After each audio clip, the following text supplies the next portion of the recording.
Good morning प्यारे बच्चों। आज हम इतिहास विषय के पाठ नंबर 9 उपनिवेशवाद और देहात पर। पाठ का नाम क्या है? उपनिवेशवाद और देहात, सरकारी अभिलेखों का अध्ययन। सरकारी अभिलेखों का अध्ययन पर चर्चा करेंगे। बंगाल और वहाँ के जमींदार। बंगाल और वहाँ के जमींदार। ब्रिटिश औपनिवेशिक शासन की शुरुआत सबसे पहले बंगाल में हुई। पूछ लिया जाता है बेटा क्वेश्चन, ब्रिटिश औपनिवेशिक शासन की शुरुआत सबसे पहले कहाँ हुई थी? बंगाल में। वहाँ ग्रामीण समाज को पुनर्व्यवस्थित करने तथा भूमि संबंधी अधिकारों की नई व्यवस्था, नई राजस्व प्रणाली स्थापित करने के प्रयत्न किए गए। वहाँ ग्रामीण समाज को पुनर्व्यवस्थित करने, ग्रामीण संबंधी अधिकारों की नई व्यवस्था, नई राजस्व प्रणाली स्थापित करने के प्रयत्न किए गए। नेक्स्ट बेटाओ, इस्तेमारी बंदोबस्त के तहत वर्धमान में की गई नीलामी की घटना। इस्तेमारी बंदोबस्त या इसको बोलते हैं स्थायी बंदोबस्त के तहत वर्धमान में की गई नीलामी की घटना। 1793 में बंगाल में इस्तेमारी बंदोबस्त लागू किया गया था। पूछ सकते हैं बेटाओ, इस्तेमारी बंदोबस्त या स्थायी बंदोबस्त कब और कहाँ लागू हुआ? तो 1793 में बंगाल में लॉर्ड कॉर्नवालिस के द्वारा। लॉर्ड कॉर्नवालिस के द्वारा। इसमें ईस्ट इंडिया कंपनी ने राजस्व की राशि निश्चित कर दी थी। इसमें ईस्ट इंडिया कंपनी ने राजस्व की राशि निश्चित कर दी, जो प्रत्येक जमींदार को अदा करनी होती थी। किसके द्वारा अदा करनी होती थी? जमींदार के द्वारा। और जमींदार से यह अपेक्षा की जाती कि वह कंपनी को नियमित रूप से राशि अदा करे। वह कंपनी को नियमित रूप से राशि अदा करे। जो जमींदार समय पर राजस्व अदा नहीं करते थे, जो जमींदार समय पर राजस्व अदा नहीं करते थे, उनकी जमींदारियां नीलाम कर दी जाती। उनकी जमींदारियां नीलाम कर दी जाती। ऐसी एक घटना, एक नीलामी की घटना 1793 में हुई। ऐसी एक घटना 1793 ऐसी नीलामी की घटना 1797 में वर्धमान में हुई थी। पूछ लिया जाता है बेटाओ, वर्धमान में नीलामी की घटना कब हुई? 1797। डेट ध्यान रखनी है, 1797। नेक्स्ट टॉपिक है बेटाओ, अदा न किए गए राजस्व की समीक्षा। अदा न किए गए राजस्व की समीक्षा। इस्तेमारी बंदोबस्त लागू होने के बाद लगभग 75% से अधिक जमींदारियां नीलाम की गई थी। कितनी परसेंट जमींदारियां नीलाम कर दी गई? 75% से अधिक। ब्रिटिश अधिकारियों का मानना था कि इस्तेमारी बंदोबस्त लागू होने से सारी समस्याएं हल हो जाएंगी।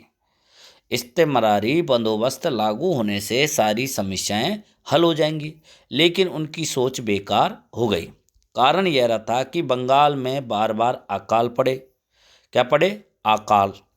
पैदावार कम होती गई। पैदावार कम होती गई। जमींदारों द्वारा समय पर राजस्व जमा नहीं कराया गया। जमींदारों द्वारा समय पर राजस्व जमा नहीं कराया गया। उनकी जमींदारियां नीलाम की जाने लगी। नेक्स्ट टॉपिक है बेटाओ, राजस्व राशि के भुगतान में जमींदारों द्वारा चूक करना। राजस्व राशि के भुगतान में जमींदारों द्वारा चूक करना।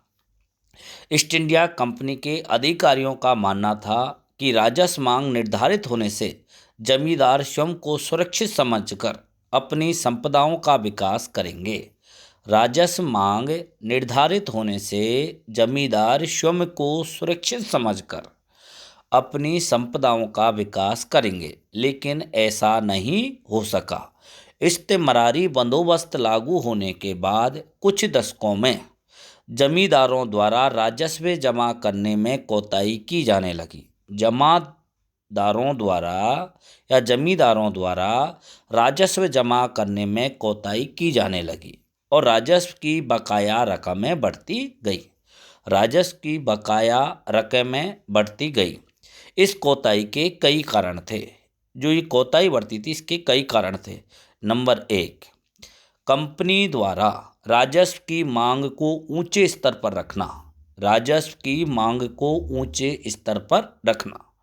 नंबर 2, ये ऊंची मांग 1790 के दशक में लागू की गई।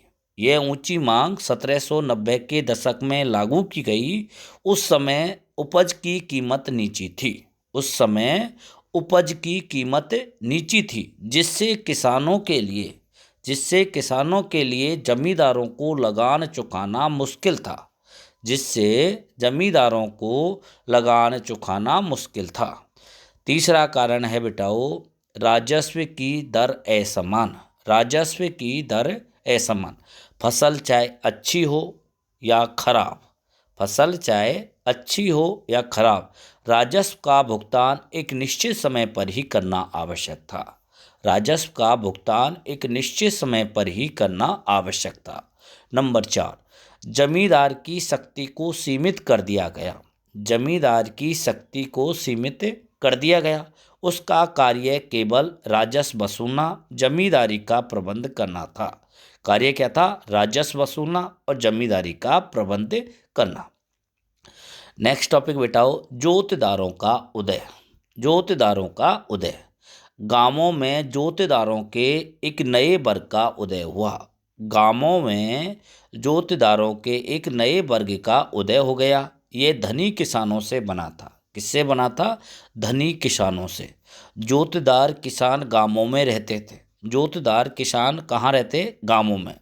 तथा गरीब किसानों पर अपना नियंत्रण रखते। गरीब किसानों पर अपना नियंत्रण रखते। ये जमींदार द्वारा लगान बढ़ाने का प्रतिरोध करते। ये जमींदार द्वारा लगान बढ़ाने का प्रतिरोध करते तथा जमींदारी अधिकारियों को अपने कर्तव्यों का पालन करने से रोकते। जमींदार अधिकारियों को अपने कर्तव्यों का पालन करने से रोकते। उत्तरी बंगाल में जोतदारों की ताकत बहुत बढ़ गई थी। उत्तरी बंगाल में जोतदारों की ताकत बहुत बढ़ गई। जमींदार की संपदा नीलामी होने पर कई बार जोतदार उसे खरीद लेते। जमींदार की संपदा नीलाम होने पर कई बार जोतदार ही उसे खरीद लेते। नेक्स्ट टॉपिक है बेटा, जमींदारों की ओर से प्रतिरोध। जमींदारों की ओर से प्रतिरोध। ग्रामीण क्षेत्रों में जमींदारों की सत्ता समाप्त नहीं हुई। ग्रामीण क्षेत्रों में जमींदारों की सत्ता समाप्त नहीं हुई। वे अपनी भू संपदाएं बचाने के लिए कई हथकंडे अपनाते थे। वे अपनी भू संपदा बचाने के लिए कई हथकंडे अपनाते थे। वो हथकंडे कौन कौन से? नंबर 1, फर्जी बिक्री द्वारा जमींदार के एजेंट ही नीलामी में भाग लेकर उसे खरीद लेते थे। फर्जी बिक्री द्वारा जमींदार के एजेंट ही नीलामी में भाग लेकर उसे खरीद लेते। नंबर 2, स्त्रियों के नाम संपत्ति कर दी जाती। स्त्रियों के नाम संपत्ति कर दी जाती क्योंकि कंपनी ने ऐसा नियम बनाया था कि स्त्रियों की संपदा को छीना नहीं जाएगा। स्त्रियों के नाम संपत्ति कर दी जाती क्योंकि कंपनी ने ऐसा नियम बनाया था कि स्त्रियों की संपदा को छीना नहीं जाएगा। नंबर 3, बाहरी व्यक्ति द्वारा जमींदारी खरीद लेने पर उसे मार पीट कर भगा दिया जाता। अगर कोई बाहरी व्यक्ति जमींदारी खरीद लेने के लिए आता तो उसे मार पीट कर भगा दिया जाता। नंबर 4, किसान पुराने जमींदारों को अपना अन्नदाता मानते थे। किसान पुराने जमींदार को अपना अन्नदाता मानते और जमींदारी की नीलामी को खुद का अपमान समझते थे। जमींदारी की नीलामी को खुद का अपमान समझते थे, जिससे जमींदार आसानी से विस्थापित नहीं किए जाते। जिससे जमींदार आसानी से विस्थापित नहीं किए जा सकते। नंबर 5, 19वीं सदी के प्रारंभ में कीमतों में मंदी की स्थिति समाप्त होने से सुदृढ़ बना लिया गया। 19वीं सदी के प्रारंभ में कीमतों में मंदी की स्थिति समाप्त होने से सुदृढ़ बना लिया गया, लेकिन 1930 की मंदी में पुनः जमींदार कमज़ोर हो गए। लेकिन 1930 की मंदी में पुनः जमींदार कमजोर हो गए और जोतदार शक्तिशाली हो गए। जोतदार गांवों में रहते और जमींदार शहरों में रहते। नेक्स्ट टॉपिक है बेटाओ, वेरी इंपॉर्टेंट है, पांचवी रिपोर्ट। सन 1913 में ब्रिटिश संसद में एक रिपोर्ट पेश की गई थी। 1913 में ब्रिटिश संसद में एक रिपोर्ट पेश की गई। उन्हीं में से एक रिपोर्ट जो ईस्ट इंडिया कंपनी के भारत के प्रशासन के बारे में थी। यह रिपोर्ट किसके बारे में थी? ईस्ट इंडिया कंपनी के भारत प्रशासन के बारे में। इसे ही पांचवी रिपोर्ट कहलाती है। ये ही क्या है? पांचवी रिपोर्ट कहलाती है। यह रिपोर्ट कंपनी के कुशासन, अव्यवस्थित प्रशासन, कंपनी के अधिकारियों के लोभ लालच और भ्रष्टाचार की घटना को दर्शाती है। यह रिपोर्ट कंपनी के कुशासन, अव्यवस्थित प्रशासन, कंपनी के अधिकारियों के लोभ लालच और भ्रष्टाचार की घटना को दर्शाती है। 18वीं सदी के अंतिम दशकों में ब्रिटिश सरकार ने कंपनी को बाध्य किया कि वे भारत के प्रशासन के बारे में नियमित रूप से अपनी रिपोर्ट भेजे। 18वीं सदी के अंतिम दशकों में ब्रिटिश सरकार ने कंपनी को बाध्य किया कि वह भारत के प्रशासन के बारे में नियमित रूप से अपनी रिपोर्ट भेजे। कंपनी के कामकाज की जांच के लिए कई समितियां नियुक्त की गई थी। कंपनी के कामकाज की जांच के लिए कई समितियां नियुक्त की गई। पांचवी रिपोर्ट एक ऐसी रिपोर्ट थी जो प्रवर समिति द्वारा तैयार की गई थी। पांचवी रिपोर्ट एक ऐसी रिपोर्ट थी जो एक प्रवर समिति द्वारा तैयार की, जो भारत में ईस्ट इंडिया कंपनी के शासन के स्वरूप पर ईस्ट इंडिया कंपनी के शासन के स्वरूप पर ब्रिटिश संसद में गंभीर वाद विवाद का आधार बनी। इसमें परंपरागत जमींदारी सत्ता के पतन का अतिरंजित वर्णन किया गया है। इसमें किसका वर्णन किया गया है? परंपरागत जमींदारी सत्ता के पतन का। नेक्स्ट टॉपिक है बेटाओ, कुदाल और हल। कुदाल पहाड़िया लोगों का प्रतीक था और हल संताल लोगों का। 19वीं सदी के प्रारंभिक वर्षों में राजमहल की पहाड़ियों में पहाड़िया और संतालों के बीच संघर्ष हुआ। टॉपिक का नाम है बेटाओ, कुदाल और हल। 19वीं सदी के प्रारंभिक वर्षों में राजमहल की पहाड़ियों में पहाड़िया और संतालों के बीच संघर्ष हुआ। पहाड़ियाँ कुदाल से झूम खेती करते थे। कुदाल से पहाड़ियाँ झूम खेती करते थे और संताल हल चलाकर या हल जोतकर स्थायी खेती करते थे। पहाड़ियाँ लोग कैसी खेती करते थे? झूम खेती। और संताल लोग स्थायी खेती। संताल हल जोतकर स्थायी खेती करते। कुदाल और हल इसी के प्रतीक हैं। नेक्स्ट टॉपिक है बेटा, राजमहल की पहाड़ियों में पहाड़िया लोगों की स्थिति। राजमहल की पहाड़ियों में पहाड़िया लोगों की स्थिति। 19वीं शताब्दी के प्रारंभ के वर्षों में बुकानन द्वारा इस क्षेत्र का दौरा किया गया। किसके द्वारा दौरा किया गया था? बुकानन। उसके वर्णन के अनुसार, किसके वर्णन? बुकानन के वर्णन के अनुसार यहाँ के निवासी पहाड़ियाँ कहलाते थे। यहाँ के निवासी पहाड़ियाँ कहलाते थे जो बाहरी व्यक्तियों के प्रति आशंकित रहते थे। जो बाहरी व्यक्ति के प्रति आशंकित रहते थे। ये जंगल की भूमि को साफ कर झूम खेती करते थे। ये जंगल की भूमि को साफ कर झूम खेती करते और कुदाल से जमीन को खुरचकर खाने लायक अनाज दाल पैदा कर लेते थे। पहाड़िया लोग कुदाल से जमीन को खुरचकर अपने खाने लायक अनाज व दालें पैदा कर लेते।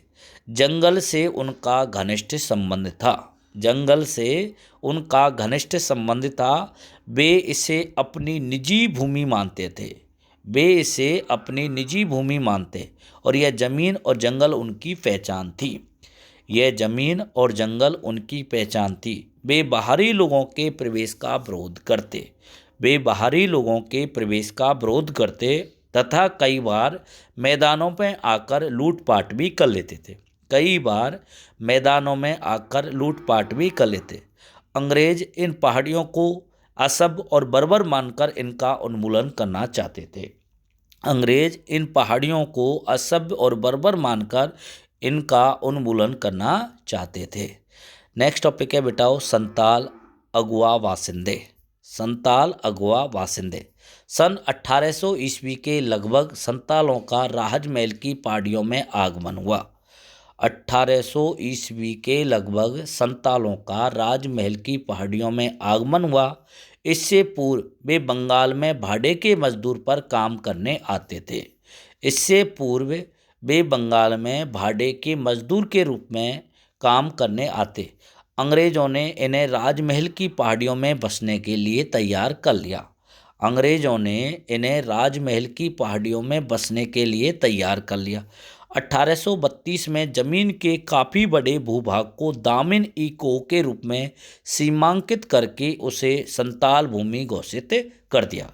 1832 में जमीन के काफ़ी बड़े भूभाग को दामिन ई कोह के रूप में सीमांकित करके उसे संताल भूमि घोषित कर लिया। पूछ सकते बेटा दामिन ई कोह क्या है। दामिन ई कोह के सीमांकन के बाद संतालों की संख्या तेजी से बढ़ने लगी। संताल और पहाड़ी लोगों के बीच संघर्ष हुआ जिसमें संताल विजयी रहे। संतालों और पहाड़ियों लोगों के बीच संघर्ष हुआ जिसमें संताल विजय रही। उन्होंने पहाड़ियाँ लोगों को पहाड़ियों के भीतर की ओर चले जाने के लिए मजबूर कर दिया। उन्होंने पहाड़ियाँ लोगों को पहाड़ियों के भीतर की ओर चले जाने के लिए मजबूर कर दिया और उन्हें ऊपरी पहाड़ियों के चट्टानी और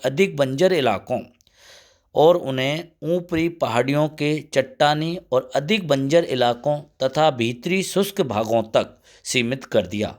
उनके रहन सहन पर बुरा प्रभाव पड़ा और वे आगे चलकर गरीब हो गए। कैसे हो गए? गरीब। संतालों ने स्थायी कृषि शुरू की लेकिन सरकार संतालों की जमीन पर भारी कर लगाने लगी। या टैक्स लगाने लगी। साहूकार लोग ऊंची ब्याज पर ऋण दे रहे थे और कर्ज न दिए जाने पर उनकी जमीन पर कब्जा कर रहे थे। तीसरे, जमींदार लोग उनके इलाके पर अपना नियंत्रण का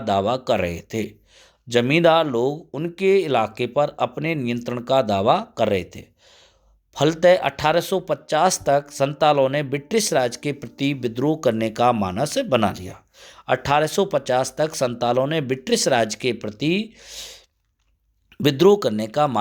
लिया। 1855-56 में संतालों ने विद्रोह कर दिया था सिद्धू मांझी और कानू के नेतृत्व में। 1855 के संताल विद्रोह के बाद संताल परगने का निर्माण किया गया। कौन से परगना? संताल परगना बना दिया गया।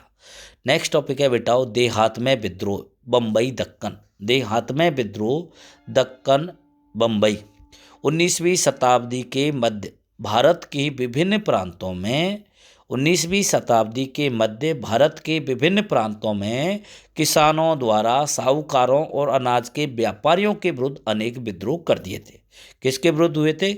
साहूकारों और अनाज के व्यापारियों के विरुद्ध। किसके द्वारा? किसानों द्वारा। ऐसा ही एक विद्रोह 1875 में दक्कन में हुआ। दक्कन में विद्रोह कब हुआ था? 1875 में। इसमें क्या क्या घटना? बही खाते जलाना।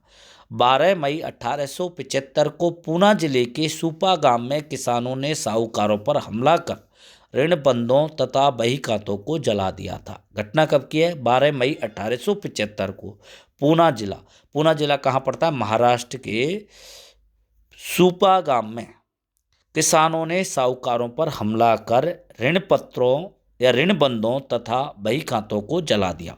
साहूकारों के घर में आग लगा दी। पुणे से यह विद्रोह अहमदनगर तक फैल गया और 6500 वर्ग किलोमीटर का क्षेत्र इसकी चपेट में आ गया था। कितना क्षेत्रफल? 6500 वर्ग किलोमीटर का। विद्रोह दबाने में कई महीने लग गए। दूसरा है नई राजस्व प्रणाली। इस्तेमरारी बंदोबस्त बंगाल से बाहर बहुत कम लागू किया गया। 1810 में खेती की कीमतों उपजों के मूल्यों में वृद्धि हुई। 1810 में खेती की कीमतों में उपज की मूल्यों में वृद्धि हुई, लेकिन कंपनी का राजस्व नहीं बढ़ा। लेकिन कंपनी का राजस्व नहीं बढ़ा क्योंकि इस्तेमरारी बंदोबस्त के कारण कंपनी राजस्व नहीं बढ़ा सकती थी। क्योंकि इस्तेमरारी बंदोबस्त के कारण कंपनी राजस्व नहीं बढ़ा सकती, इसलिए कंपनी ने राजस्व बढ़ाने के नए तरीके ढूंढे। इसलिए कंपनी ने राजस्व बढ़ाने के नए तरीके ढूंढे। जो राजस्व प्रणाली बम्बई में लागू की गई वह रैयतवाड़ी कहलाती है। पूछ जाता है बेटा, रैयतवाड़ी व्यवस्था कहाँ लागू की गई थी? बम्बई में। जो राजस्व प्रणाली बम्बई में लागू की गई थी वह रैयतवाड़ी थी, क्योंकि इसे कंपनी और रैयत किसान के मध्य तय किया गया था। क्योंकि इसे कंपनी और रैयत किसको बोलते हैं बेटा? किसानों के मध्य तय किया गया। यह प्रणाली 30 वर्ष के लिए लागू की गई थी। कितने वर्ष के लिए? 30 वर्ष के लिए। 30 वर्ष बाद इसमें परिवर्तन हो सकता था। तीसरा पॉइंट है बेटा, राजस्व की मांग और किसानों का कर्ज। राजस्व की मांग और किसानों का कर्ज। बम्बई दक्कन में पहला राजस्व बंदोबस्त 1820 के दशक में किया गया। बम्बई दक्कन में पहला राजस्व बंदोबस्त 1820 के दशक में किया गया। राजस्व अधिक होने के कारण किसान गांव छोड़कर भाग गए थे। राजस्व अधिक होने के कारण किसान गांव छोड़कर भाग गए। राजस्व कठोरता से वसूला गया, जुर्माने ठोके गए और 1832 ईस्वी के पश्चात कीमतों में आई तीव्र गिरावट, अकाल आदि के कारण किसानों की स्थिति और दयनीय हो गई थी। 1832 के बाद कीमतों में आई तीव्र गिरावट, अकाल आदि के कारण किसानों की स्थिति और दयनीय हो गई थी। किसानों को साहूकारों से ऋण लेकर अपने दैनिक जीवन की आवश्यकता की पूर्ति करनी पड़ती थी। किसानों को साहूकारों से ऋण लेकर अपने दैनिक जीवन की आवश्यकता की पूर्ति करनी पड़ती। उन्हें हल बैल और बीज के लिए साहूकारों से ऋण लेना पड़ता, लेकिन राजस्व की बकाया राशियां आसमान छू रही थी। 1840 के दशक में कंपनी के अधिकारियों को इसका बोध हुआ तो उन्होंने राजस्व संबंधी मांग को कुछ हल्का कर दिया। 1840 के दशक में कंपनी के अधिकारियों को इसका बोध हुआ तो उन्होंने राजस्व संबंधी मांग को कुछ हल्का या कम कर दिया। नंबर 4 है कपास में तेजी। 1860 के दशक से पूर्व ब्रिटेन में कच्चे माल के रूप में आयात की जाने वाली समस्त कपास का 3/4 भाग अमेरिका से आता था। 1860 के दशक से पूर्व ब्रिटेन में कच्चे माल के रूप में आयात की जाने वाली समस्त कपास का 3/4 भाग अमेरिका से आता। अमेरिका से कितना परसेंट आता? 3/4 यानी 75%। 1857 में ब्रिटेन में कपास आपूर्ति संघ की स्थापना की गई। भूल जाता है बेटाओ, कपास आपूर्ति संघ की स्थापना कब? 1875 में। कहाँ? ब्रिटेन में। 1875 में ब्रिटेन में कपास आपूर्ति संघ की स्थापना की। 1859 में मैनचेस्टर कॉटन कंपनी बनाई। भूल जाता है बेटाओ, मैनचेस्टर कॉटन कंपनी कब बनाई थी? 1859 में। 1861 से 65 में अमेरिका में गृह युद्ध छिड़ने के कारण कपास के आयात में भारी गिरावट आई। भूल जाते बेटा, अमेरिका में गृह युद्ध कब हुआ? 1861 से 1865 में अमेरिका में गृह युद्ध छिड़ जाने के कारण कपास के आयात में भारी गिरावट आई। बम्बई के कपास के सौदागारों द्वारा शहरी साहूकारों को अधिक से अधिक अग्रिम राशियां दी गई। बम्बई के कपास के सौदागारों द्वारा शहरी साहूकारों को अधिक से अधिक अग्रिम राशियां, एडवांस राशियां दे दी गई ताकि वे भी ग्रामीण ऋणदाताओं को अधिकाधिक मात्रा में